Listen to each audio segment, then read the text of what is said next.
I'm going to show you how I made some of these beautifully decorated eggs using our Nature's Textures stamps. The packs come with stamps and stencils. They're fantastic, they work together, but just for this demonstration I'm going to remove the stencils and just have fun playing with the stamps. There are so many elements: faux stitching, birds, feathers, textures, buttons. The buttons are fantastic, and you don't need to worry about being neat. I mean, it is a curved surface, so you're going to get some movement with the stamp, but it's just lovely. And the butterfly, you can see there, it's not stamped perfectly, but it actually looks in flight. So lovely. I'm going to demonstrate how to make this one now. So if you want to create a really cool crackle effect like this, it doesn't need to be neat. In fact, it adds to the antique look if it's a little bit irregular, and you're going to have plenty of spaces for stamping and things. I'll show you how I did it. I purchased a base coat, a crackle base coat, just from a local DIY store, and I've tried a few ways to do this, and the best results I'm getting at the moment are if you first of all you blow your egg, and you can watch YouTube videos on how to do that with a hole at the top and bottom of the egg. So this is just the egg shell, and I'm just going to paint the base coat on the egg. If you go from top to bottom, do about half and then let it dry, and then you can paint the other half. So I tend to do a few of these at a time. There we go, so that's half there. And this is just a bottle cap. You could use anything really, but I'm finding it stops it just from rolling around all over the place. I'm going to let that dry, and then once it's dry, I will paint the other half. So once the base coat is completely dry, you are then ready to add some emulsion. I've got some white emulsion here. This is just left over from a larger pot, but you could use a tester pot or something. And I'm going to show you how the crackle effect works. It happens quite quickly. And again, you don't need to worry about being neat with this, because we're going to be stamping some really cool designs over it. Look, you can see that it's happening already. Oh, that's beautiful. So again, I'm going to let this dry. I'll just put it back on the bottle top stand. And then once this side's dry, I'll turn it over and I'll do the other side. So that's the crackled base all ready for stamping. I'm going to go for this to begin with, this little sort of stitched, like a daisy chain stitch. It's a really nice stamp. And I'm going to sort of have a play and mix up some colours as well.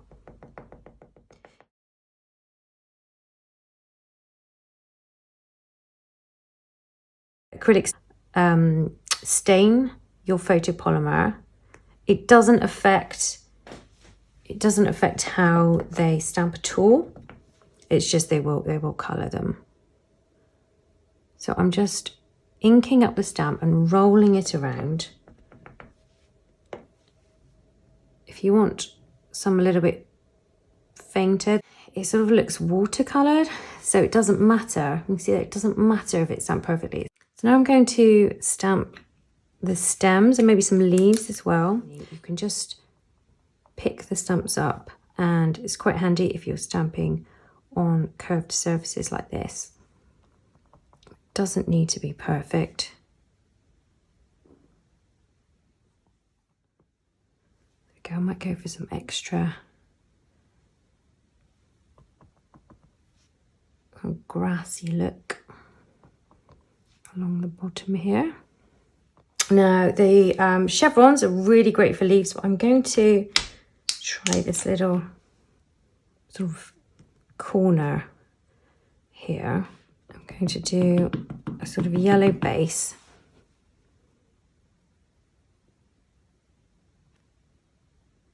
Just to add some background colour. I quite like if the stamps are offset with the colour, because it looks a bit almost screen printed. You'll see more of the detail with the green.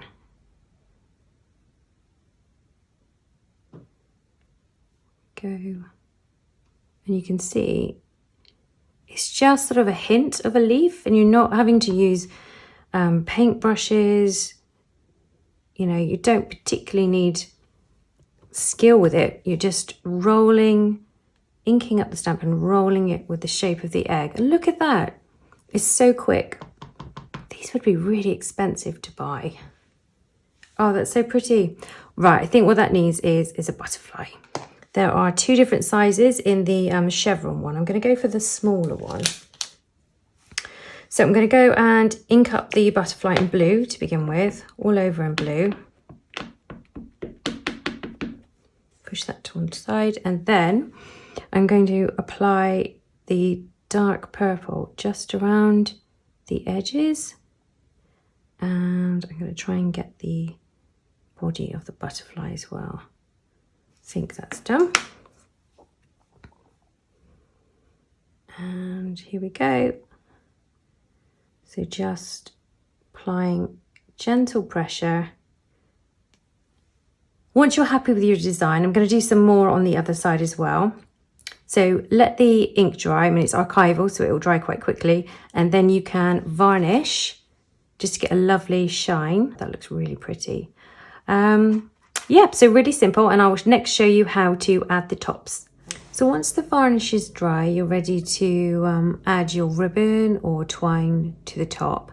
If you don't have varnish, you can just use PVA glue. It will do, you know, a similar thing, just whatever you have to hand really. I'm just going to cut a short length of twine for the hanging loop, and then another piece for the bow.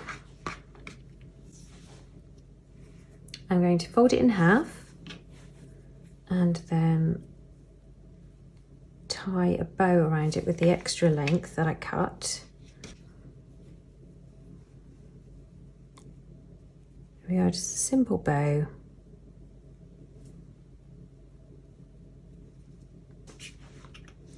So from where the egg was blown, you've got a whole top and bottom. Don't worry if the bottom gets covered with paint, but we do need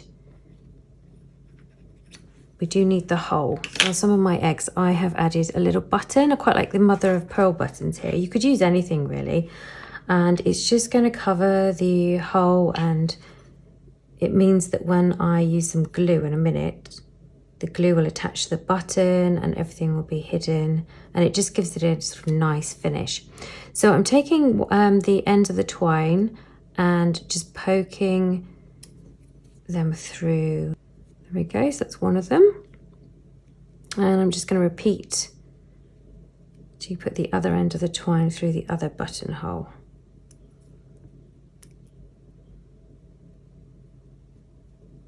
And pull that through. And then I'm going to do the same again, but this time just tucking the ends of the twine into the top hole of the egg. When you're blowing the eggs, this is why it's a good idea, if possible, to make the hole in the center at the top, because it will affect how your egg hangs. Once you've got the ends in, if you twist the twine, that does help to push it further into the hole. There we go, there it goes.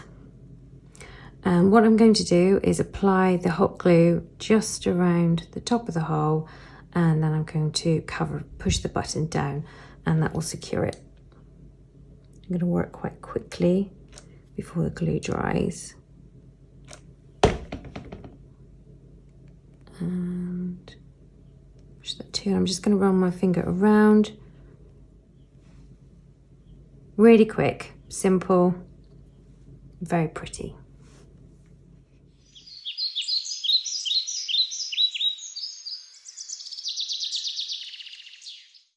If you're looking for more crafting inspiration like this, please stop by our website, angelapaul.co.uk. We've got lots of ideas on our blog, and there's a gallery of lots of inspiring images.